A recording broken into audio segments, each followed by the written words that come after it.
All right. Now we've looked at the geometry and the parameters where the bulk of your heavy file size is going to reside, but there's a couple of things that are grab bag that are also going to affect your performance. So let's go through a couple of them real quick. Now, one of them that people are not very aware of is going to be the materials. And we can see in this audit report where a lot of the material bloat can happen. So we see it, for example, there's 95 materials under specialty equipment. Very often, it may make sense to start uh, amalgamating these material names into something like, for example, generic gray, right? I don't know what equip space is, generic plastic black, there's multiple types of glasses. So this is going to happen once again when you start downloading models from the internet.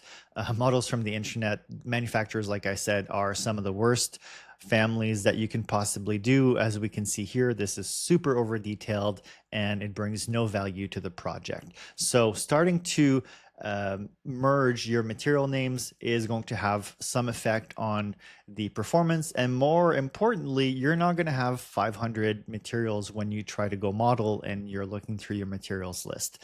Same thing in here. We see there's lots of materials in the lighting fixtures and the furniture. So this is a place where there's room for cleanup. Now the other place where it makes sense to look at when we're talking about performance and speed is going to be the warning. Revit has basically the worst user interface I've seen for checking out the warnings. So this report makes it much easier and is going to make it accessible for your bosses and people that don't use Revit to figure out whose model are performing very badly and to keep track about it very easily. So we can see here, for example, there's lots of high severity warnings inside of the architecture models, a lot of elements on top of each other. If you remember the first video about geometric performance, while these desks were there, not only are they overly modeled, but there's a lot of them on top of each other, right? So we can go in here and fix all of this and just see the data at multiple different levels so that we can figure out what is on top of each other, where, and how it's affecting the performance. Okay, so another really bad thing for performance is in-place families. Sometimes it's okay to have an in-place family, but that's for you to decide. Usually, if I see more than 5 in-place families, that's kind of a bad sign. Here we have 368. Now, for some reason, they use some of these in-place families for massing instead of actually using massing, which is made exactly for that. We're going to give it a pass in this case and just turn off the massing workset so that we can focus on other elements that are maybe worse.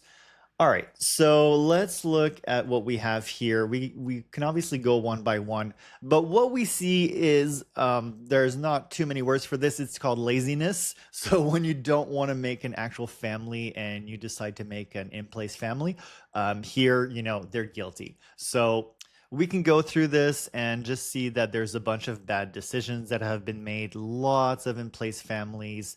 All models have it for different reason.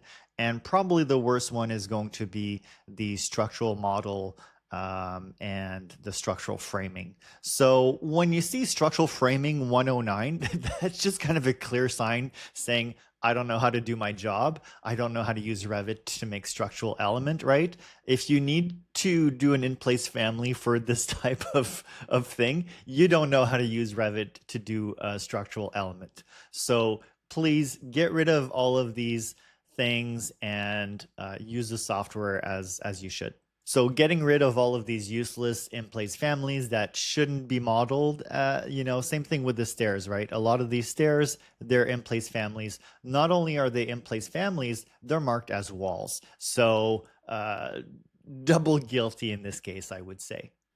All right, now another part for performance is going to be the use or non-use of Workset. So right away, we see the structural model has Workset 1. That's basically a capital sin in the Workset world. It means you're not using Worksets, meaning if I have 1,000 pages, I have to go manually hide your levels and grids in every single one of those pages, which as a BIM manager is going to drive me absolutely nuts and waste my time and salary because the other person didn't do their jobs. So we can quickly go in here and determine if there's the wrong category in a particular work set. Now, what I prefer to do is to simply use a little checking with Excel to say, hey, for this work set, levels and grids is made for levels and grids, stairs is made for stair components and nothing else. So then our Power BI report can automatically detect what is compliant and what is not compliant on the wrong work sets. And so that way, if you have, for example, a plumbing fixture in your levels and grids, is going to automatically detect the elements that are on the wrong work sets. All right, I hope the things we looked at today were helpful. Now, obviously, the more you have a detailed BIM execution plan, an LOD matrix, and clear standards to follow, the more relevant this is going to be because you're basically going to be following and checking automatically the things that you set forward in your plan along with the rest of your team at the beginning, right? As the famous saying go, if you fail to plan, you plan to fail. So this is really the time to have a plan and follow it perfectly and automatically check it. So I hope what I showed you today was useful. Let us know if you need any help for this automatic checking. This is exactly what our product does at scale and is going to automate a lot of your work and make sure that your models are speedy and useful and not filled with, garbage data basically. So let us know if you have any questions and I'll talk to you soon. Cheers.